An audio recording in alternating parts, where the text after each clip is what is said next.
Bien, muy bien, buenas noches. Una vez más, un placer para mí y una bendición, un privilegio de parte del Señor, el poder compartir de aquellas cosas que Dios en el transcurrir de estos años pues, nos ha dado y nos ha enseñado. Eh, Me toca hablar de algo que para mí es realmente emocionante. Vamos a hablar acerca del Antiguo Pacto. Hablamos del Antiguo Testamento, introducción al Antiguo Testamento. Quiero empezar diciéndoles lo siguiente. En primer lugar, sí es importante saber que el Antiguo Testamento son alrededor de 43 libros, quizás un poco más. Eh, es realmente, si pensamos largo, ¿verdad? Hay mucho para hablar allí. Si nos ponemos a detallar, yo creo que los años quedaría corto para poder hablar de tantas cosas importantes allí. Así que por eso se llama Introducción al Antiguo Testamento.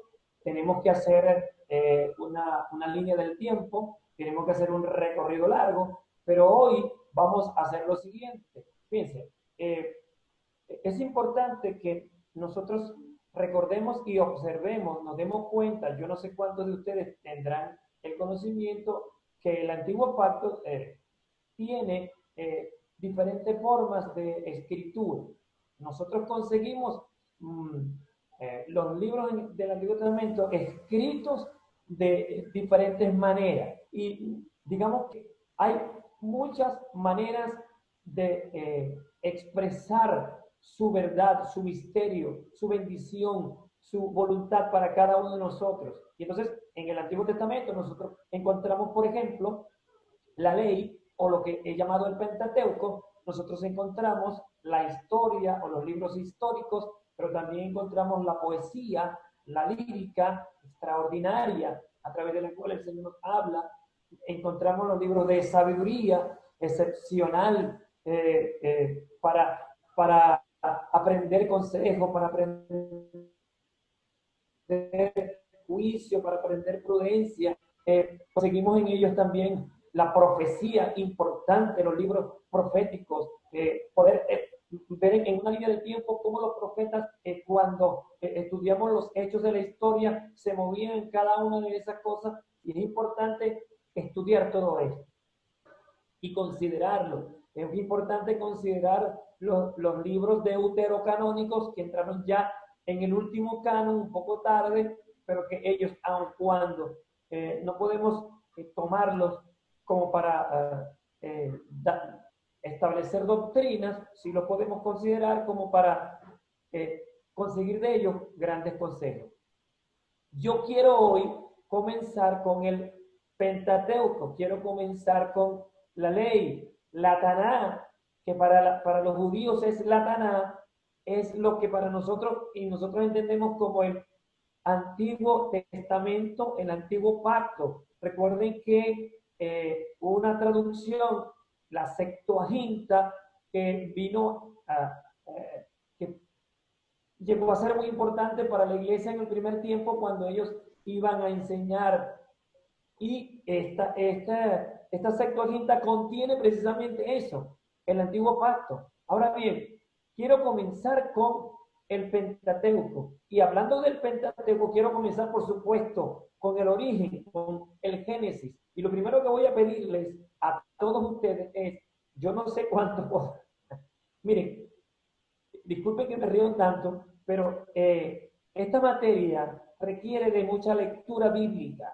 Entonces, voy a necesitar, o ustedes van a necesitar, y yo también, que ustedes sean muy asiduos lectores de las escrituras. Así que para la semana que viene, para el próximo lunes, yo voy a pedir que por lo menos, lean los 50 capítulos que tiene el libro de Génesis. Me gustaría que ustedes leyeran Génesis, aunque yo hoy pretendo abarcar hasta Génesis para hablar del Pentateuco.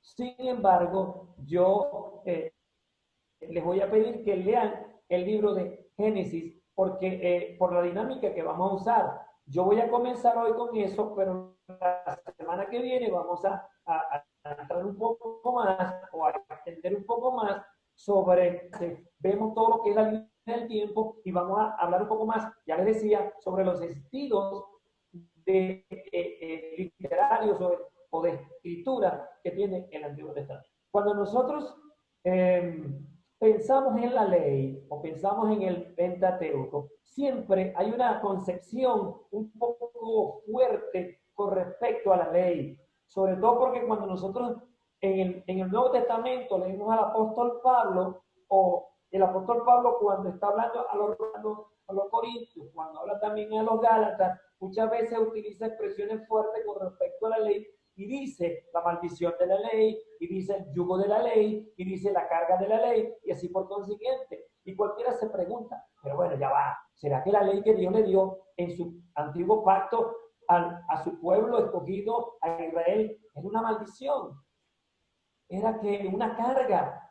¿Qué pasa allí? Así que lo primero que yo quiero que nosotros a partir de hoy veamos claramente es realmente qué era la ley o cómo fue la ley para el pueblo de Israel, que por supuesto de allí viene la bendición de la iglesia, el nuevo pacto. ¿Qué significa la ley? ¿Qué tan importante es la ley? ¿Por qué entonces la ley llegó a convertirse, como el apóstol Pablo dijo, en un yugo, en una carga? ¿Qué pasó allí? ¿Qué era lo que Dios quería? ¿Dónde se falló? Empecemos hablando de lo que los judíos llaman la Torá. ¿Qué es la Torá? ¿Qué significa la Torá? Es importante entender que la palabra Torah viene de una combinación de palabras hebreas relacionadas con arco y flecha. Lo voy a repetir. La palabra Torah viene de una combinación de palabras hebreas que están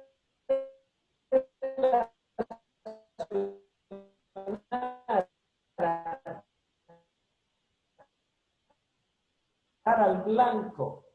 Originalmente, el término Torah significa o tenía que ver con la instrucción que se, y oiga bien esto, la instrucción que se le daba a un niño en el arte del arco y de la flecha.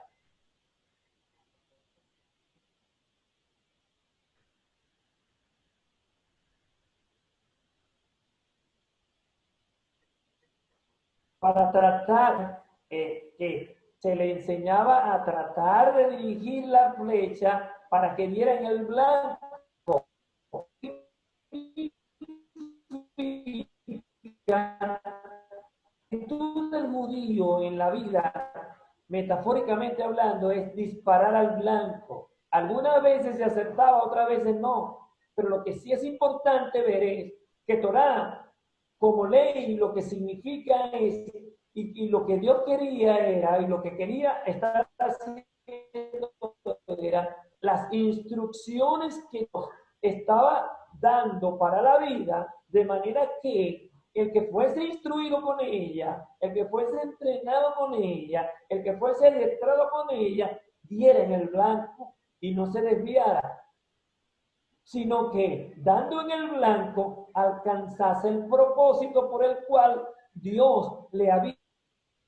Es un manual de instrucción, eso es la ley, es un manual de enseñanza, es un manual de doctrina. La palabra ley es traducida normalmente desde el vocablo griego como nomos, y nomos se usa para traducir venga para acá. Desde el griego ley o Torah, pero que cuando se interpreta al castellano sufre una connotación negativa. ¿Por qué negativa? Porque esto es debido a que la ley romana, o para la ley romana, nomos era algo, o la ley era algo que aplastaba a la gente. En el Imperio Romano se usaba la ley para imponer, para subyugar, para esclavizar.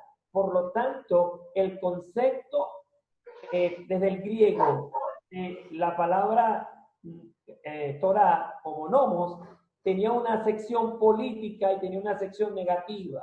Entonces, cuando el traductor se conseguía en el griego para traducir la palabra ley, lo aplica a un contexto helenista o griego, imperialista, un contexto que en su concepción o en su visión de la ley, lo que piensa es en que a través de la ley se esclaviza, se oprime, se aplasta, se hace infeliz a la final a la gente. Un ejemplo de ello, pues, nosotros podemos ver en el Salmo 119, 45 al 44, cuando nada que ver con esclavitud, sino con libertad.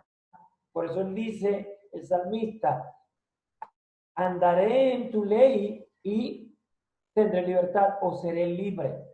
La verdadera libertad es hacer lo que no es hacer lo que a mí me da la gana. Eso es libertinaje. La verdadera libertad, o mejor dicho, eso es perversión. A la final es brincar la cerca, es salirse de la zona de seguridad. Y cuando nosotros observamos, primera de Juan 3, 4, la palabra infracción viene del vocablo griego, o mejor dicho hebreo, hashab. Dios colocó una cerca alrededor de Israel a través de la ley. La razón por la cual entonces Dios le da a Israel la ley es para instruirlos a través de sus, y valga la redundancia, de su instrucción, de su enseñanza, de su directriz. Era instruirlo para que ellos en su vida dieran en el blanco y pudieran obtener el propósito por el cual ellos fueron creados por Dios. Pero también le colocó un cerco alrededor de ellos. Ahora, cuando esos son los mandatos del Señor, mientras nosotros nos mantenemos dentro de esos mandamientos, estamos protegidos. Cuando nos mantenemos entendiendo claramente cuáles son las instrucciones de Dios a través de la Torá, del Pentateuco, de la ley, de las 613 leyes, nos mantenemos entonces, o el pueblo se mantenía dentro del cercado que Dios le había dado. Cuando esto no se hacía, sino que se hacía lo que le daba la gana a la gente y se actuaba en libertinaje, eso era brincar la ley. Ahora, era pecado, ¿por qué? Porque te desviaste, porque no diste en el blanco, y por no dar en el blanco, o por no usar bien el arco y la flecha, o por no dejarte guiar bien por las instrucciones divinas, te desviaste y no diste en el blanco, el propósito de Dios para tu vida no se está cumpliendo, y eso trae muerte. En el arameo, la palabra Torah viene de una raíz que es nemus. Cuando un niño se portaba mal, la madre israelita le decía nemosí. ¿Y eso qué significa? Eso era ser civilizado, pórtate bien. Porque para ellos la ley, cuando alguien era instruido en la ley, cuando alguien era entrenado en ella, se civilizaba. Cuando empezamos a ver la ley en el sentido que la Torá le da, como vocablo hebreo, no griego, no helenista, no romano, notamos esta bendición. Es un regalo del Señor para nuestras vidas y para participar de él es una vez. Y el que no participa de ese regalo de Dios, para él es una verdadera tragedia. Si nosotros leemos, cuando recordamos del Salmo, o digamos de una de las escrituras de la poesía, el Salmo 1, que dice, bienaventurado el varón, que no anduvo en consejo de malos, ni estuvo en camino de pecadores, ni en silla de escarnecedores se ha sentado, sino que en la ley de Yahvé está su delicia, y en su ley medita de día y de noche. Será como árbol plantado junto a arroyos de agua, corrientes, a riachuelos de agua, que da su fruto a su tiempo, su hoja no cae y todo lo que hace prosperará. Allí vemos la bendición que la ley en todo caso trae como pedagogo, como ayo, como algo que dirige, que orienta, que instruye, que capacita, que da visión. Y por eso todo lo que hace prospera. La palabra prosperar en hebreo significa alcanzar el propósito. Cuando tú amas, cuando tú meditas, cuando tú guardas la ley del Señor, el resultado es prosperidad. Porque te ayuda a ver para que la alcances. El apóstol Pablo usa expresiones negativas para referirse a la ley como bajo la ley, las obras de la ley y el yugo de la ley.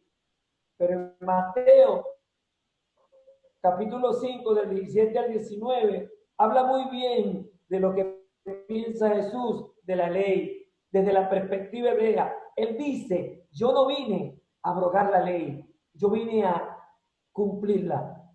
Es decir, cuando Jesús está diciendo que Él vino a cumplir la ley y no a abrogarla, lo que está diciendo es, yo vine a darle el correcto significado a la ley. Y por eso es que nosotros vemos, por ejemplo, un solo ejemplo que voy a dar.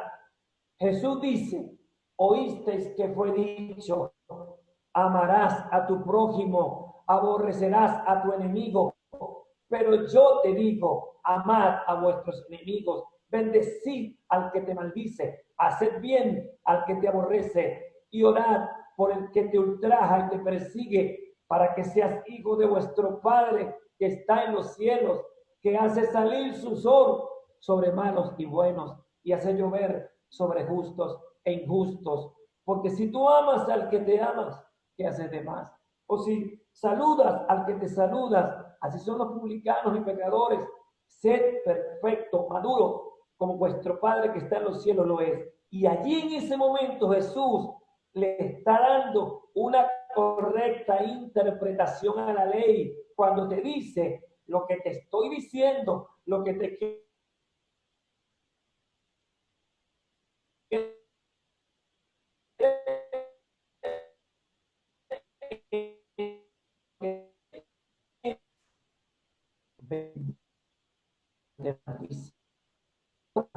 interpretación de la ley.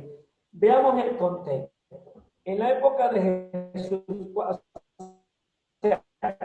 cuando digo que eso significa dar una correcta ley, es lo que Pablo está diciendo. Pablo está diciendo que se convierte en un yugo, se convierte en una maldición cuando no se da una correcta interpretación de lo que es la Torá o la ley. Veamos el contexto. En la época de Jesús, entre ellos los fariseos, que eran como 7 sectas distintas, y había diferentes sanedrines, concilios, 3 centros de adoración o que operaban paralelamente. Y cada uno de ellos tenía sus escuelas, sus rabinos, y cada uno interpretación de la Torá. Las interpretaciones que dieron cada uno de los rabinos crearon una cerca alrededor de la Torá. Un mandamiento dentro de un mandamiento. Pero era una interpretación que se daba y que vino a ser un peso. ¿Por qué? Porque son 613 leyes y los rabinos colocaron alrededor de 2,000 o 6,000, 2,000 más alrededor reinterpretaciones que le exigían al pueblo que cumpliera, y esto vino a ser una carga.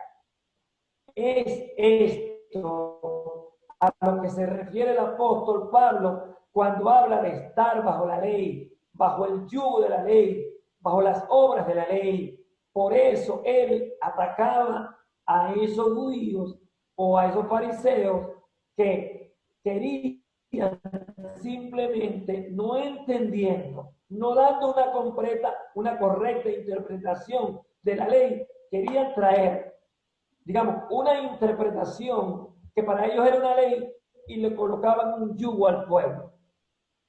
Bien, con esto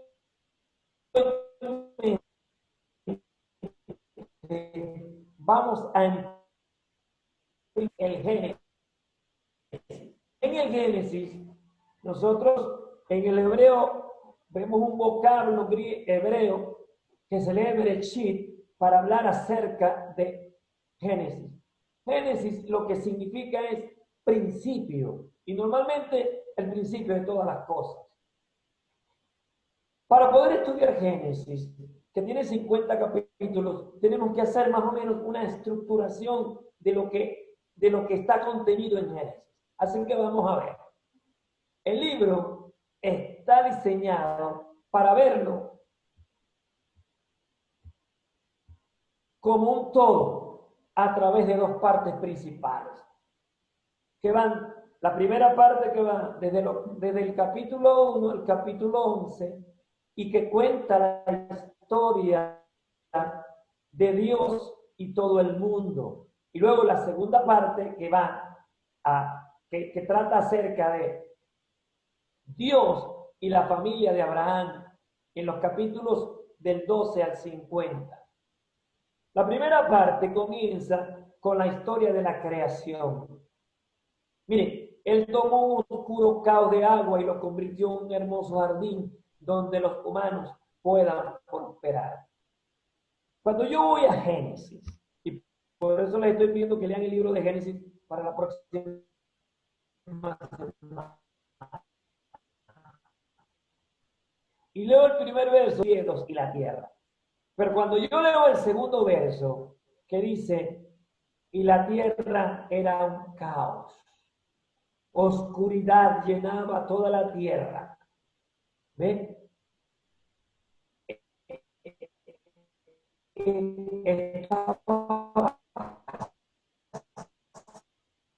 Y el segundo verso hay una diferencia inmensa. Y a mí no me pueden decir que Dios es un Dios que cuando crea algo, lo crea como un caos, como un desorden, como algo vacío. No, Dios es un Dios de orden. Algo sucedió, algo tuvo que haber pasado. Y es importante observar eso. No puedo adentrarme hoy en eso. Sí lo puedo hacer la semana que viene, pero sí es importante que usted lo lea precisamente para que veamos qué pasó allí. Algo pasó allí. Pero sí es importante observar lo siguiente. Dios entonces, ese caos, esa oscuridad, ese vacío que había allí, esa inundación que había allí, comienza a ordenarla. La primera parte comienza con la historia de la creación. Él tomó un oscuro caos de agua y lo convirtió en un hermoso jardín donde los humanos pueden prosperar. Dios dice en esta primera parte, del 1 al 7, del 1 al 11, perdón, en 7 ocasiones diferentes, que todo lo que creó es bueno. Y así conocemos los primeros humanos, Adán y Eva. Adán creado del polvo de la tierra. Adán, cuyo nombre significa terrícola, o hecho del polvo de la tierra. Y Eva, como ayuda idónea. Los dos personajes representativos. Adán, palabra hebrea para humanidad. Eva, palabra hebrea para vida. Dios los creó a su imagen. Es decir, la humanidad estaba destinada a reflejar la creatividad, la bondad y el carácter de su creador. Ahora, Dios les permite tomar una decisión muy importante sobre cómo van a construir este mundo. Es eso, o de eso se trata el árbol de la ciencia del bien y del mal. Por lo cual Él les dice, puedes comer del fruto de cualquiera de los árboles del huerto del Edén o del jardín, pero no comerás del fruto árbol de la ciencia del bien y del mal, porque el día que de él comieres, morirás sin remedio. Dios tiene en sus manos la definición del bien y del mal, ya que ese conocimiento está en Dios, y Dios creó a Adán y Eva a su imagen y semejanza. Por lo tanto, no podemos decir que Adán y Eva no tenían conocimiento o algún conocimiento del bien y del mal. Ahora bien, ¿qué significa este árbol? Este árbol representa una decisión. ¿Confiarán los humanos en la definición que Dios tiene del bien y del mal? ¿O tomarán ellos la decisión de querer definir ellos el bien y el mal por sí mismos? Adán y Eva se comen el fruto que se les dijo no comer. Y esta es la explicación bíblica y central de la definición del pecado. Es el deseo del hombre de tomar las decisiones por sí mismo, el giro del corazón del hombre de hacer lo que es bueno sin la participación de Dios, de querer hacer las cosas a su manera. Los humanos son terribles cuando van a definir el bien y el mal sin Dios. Por eso, de aquí en adelante, las cosas empiezan a andar muy mal. Así que en los capítulos 3 al 11, nosotros vemos una espiral descendente de la humanidad. Vemos cómo Adán y Eva estaban desnudos y ellos se sentían excelentemente bien, pero después sienten vergüenza. ¿Por qué? Porque cuando él mira a Eva desnuda, la definición que tiene del bien al ver a Eva desnuda no era la misma que tenía antes de comer el fruto, que le tergiversaba lo que era el bien y el mal. Y entonces sintió vergüenza cuando se vio a sí mismo desnudo. Y hasta se escondieron de Dios. Tampoco era igual la definición que ellos tenían del bien y el mal de Dios. Y por eso se alejan Adán de Eva, se aleja Eva de Adán y se alejan de Dios al mismo tiempo. Fíjense lo que ocurrió, producto del pecado, producto de la desobediencia, producto de no querer confiar en la directriz que Dios le había dado como mandato, como ley, como ayo, como una instrucción para que se entrenaran en el tiro del arco y la flecha y pudieran dar en el blanco, sino que ellos quisieron confiar en sí mismos y erraron el blanco. Y el propósito para el cual Dios los creó comenzó a tergiversarse, comenzó a desviarse. Otro episodio que vemos, producto de esto, es el episodio de los hijos de ellos dos, Caín y Abel. El celo de Caín lo dominó y lo conduce hacia el mal, lo llena de rabia, de rencor, lo llena de egoísmo y se deja llevar y gobernar por ese sentimiento, por esa emoción y mata a su hermano. Luego aparece otro episodio, un hombre llamado Lamec. Este hombre se dice que acumulaba mujeres o esposas y las veía como propiedades de él y se la pasaba cantando, y a través de las canciones él decía que era peor en su maldad y en su arrogancia, era peor que Caín. Todo esto hace que la tristeza y el lamento de Dios por el estado del mundo que había creado, así como por la pasión de preservar la bondad en este mundo, y entonces toma la decisión de limpiarlo, de bautizarlo, de purificarlo. y envía el diluvio, haciendo un pacto con Noé. A través del pacto de Dios con Noé surge un destello de esperanza. Y la maldad que comenzó a gobernar y a hacer estragos por fruto de haber comido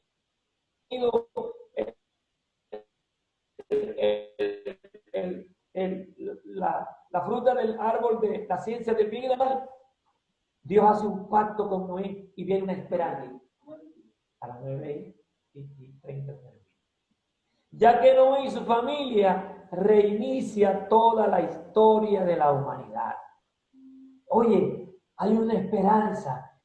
Vino el diluvio. Noé quiso creer en Dios. Imagínate, Dios le dijo que iba a haber un diluvio y nunca había llovido sobre la tierra. Pero Noé decidió creer en Dios. Apenas subía un vapor de la tierra que regaba la tierra. Nunca había llovido, pero él decidió creer lo que Dios le dijo. Y aunque lo llamaban loco y no le quisieron creer, construyó el arca y entró en un pacto con Dios.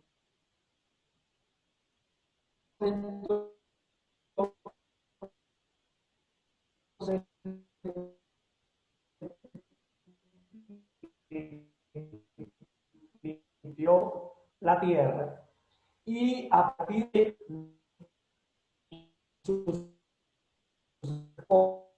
a repoblarse la tierra. Y hay un deseo y su Discán caiga en desgracia, trayendo maldición sobre su hijo, el nieto de Noé, Canaán, quien es destinada a ser siervo de sus hermanos, Sem y Jafet, y esta viene a ser la tierra prometida para Israel.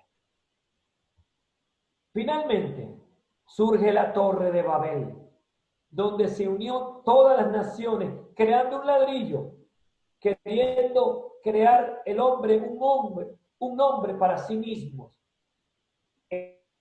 Ellos entonces empezaron a construir una torre muy grande para construir una ciudad que los llevara a alcanzar a los dioses, que los llevara a alcanzar, a llegar hasta donde Dios estaba, hasta el cielo.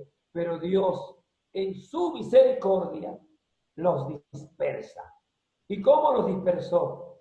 Creando lenguas distintas o lenguajes distintos, idiomas distintos.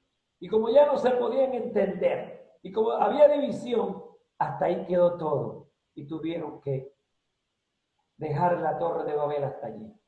Todas estas historias subrayan la misma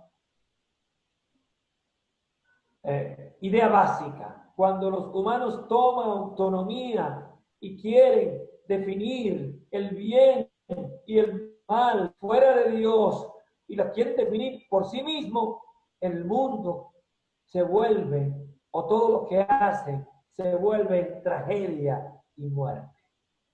La segunda parte de Génesis es maravillosa. Se concentra en una sola familia, el padre de la fe, Abraham. Dios hace un pacto con Abraham y le promete muchos hijos, diciéndole: a través de ti y de tu familia, todas las naciones de la tierra encontrarán la bendición de Dios. Básicamente, Dios está tratando de restaurar la humanidad, de expresarle su bondad a la humanidad y sus intenciones originales, haciendo un plan de rescate. Tenemos a Abraham, luego tenemos a su hijo Isaac, y luego de su hijo Isaac, viene el hijo de Isaac llamado Jacob. Jacob tiene sus 12 hijos, los cuales constituyen las 12 tribus de Israel. Pero bueno recordar que Jacob, su nombre significa el engañador, el usurpador, el suplantador, porque tenía un hermano, Esaú, que era el primogénito, pero que no valoraba su primogenitura y se la vendió a él Y Jacob, que sí anhelaba la primogenitura, que sí anhelaba la bendición del primogénito, que sí anhelaba estar dentro de la promesa que Dios le había dado a su padre Abraham, a su padre Isaac, entonces le fue dada esa bendición y empezó a ser bendecida sus hijos, su familia, no sin antes, por supuesto, pasar una serie de cosas. Aunque hay cierta disfuncionalidad en esta familia, por ejemplo, Abraham en 2 oportunidades entregó a Sara negándola o negando que era su esposa. Y más adelante, ella se impacienta con la promesa que Dios le había dado a Abraham de que le iba a dar un hijo y le va a dar a su sierva o a su esclava Abraham, queriendo ella hacer la obra de Dios. Fíjense lo que es querer hacer el bien en lugar de Dios, o querer definir el bien y el mal fuera de lo que Dios dice. Si Dios le dijo a Abraham que le iba a dar un hijo, ¿por qué Sara tiene que querer tomar el bien por sí mismo, por ella misma, y pensar que ya está muy vieja, y entonces querer ayudar a Dios y decirle a Abraham, ven acá, métete allá, toma Agar y tener el hijo porque Dios ya es vieja? No, no, pero con todo y esto, la promesa será. Y aunque ellos envejecieron mucho, milagrosamente, porque Dios es Dios de fiel,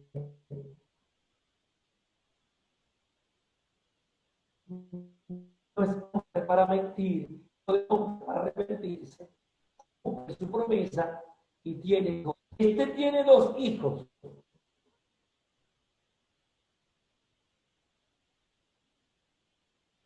O se pone de acuerdo con su madre Rebeca y engaña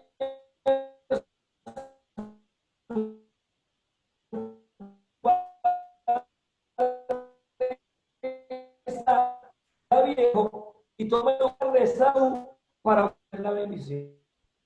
Y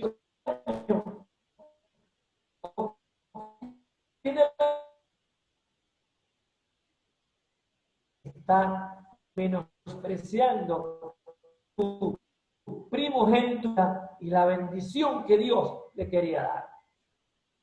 Dios entonces, de los 12 hijos de Jacob, él ama mucho a su 11º hijo, José, más que a todos, dándole una túnica especial. Sus hermanos, llenos de celos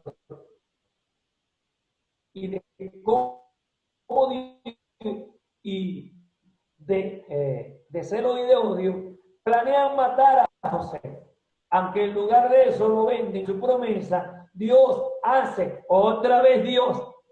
prosperar a José en Egipto y desde la cárcel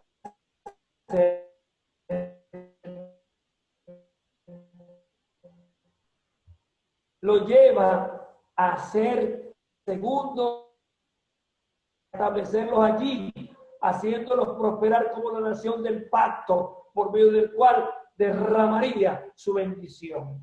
Y el libro finalmente concluye con las palabras de José cuando dice: ustedes pensaron en hacerme el mal, pero Dios, que es Dios fiel, que cambió el mal en bien para que se preservara la vida de mucha gente. Y en esto Dios estaba cumpliendo la palabra y el pacto que había hecho con Abraham por encima de todos los errores que el hombre estaba cometiendo.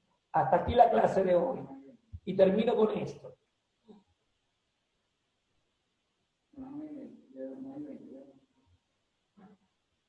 Utiliza Dios, y termino con esto, el mensaje de toda la historia hasta ahora es: los humanos continúan eligiendo el mal, pero Dios sigue, Él hará o usa a esta familia para restaurar a la humanidad. Qué maravilloso el libro de Génesis. Qué maravilloso los inicios de la raza humana. Dios lo bendiga. Hasta aquí la clase de hoy. Creo que quedan algunos minutos, no sé si 10, 8, 7 minutos. Recuerden lo siguiente. Requiero para la semana que viene, léanme el libro de Génesis completo. Y otra cosa, investiguen. Está muy fácil esta pregunta que voy a hacer. Los estilos o los lenguajes literarios en los que Dios habla en el Antiguo Testamento. ¿Cuáles son? Yo se lo di al principio, para que la semana que viene me lo digan. Y recordemos, vamos a ir haciendo una línea del tiempo y aún nos vamos a meter con la arqueología para que veamos cómo Dios ha ido comprobando a la humanidad la realidad del pacto y de las cosas que Él ha hecho con su pueblo de Israel. Dios les multiplique en bendición y cualquier pregunta o duda que tengan, por favor, háganmela. Recuerden, estamos empezando.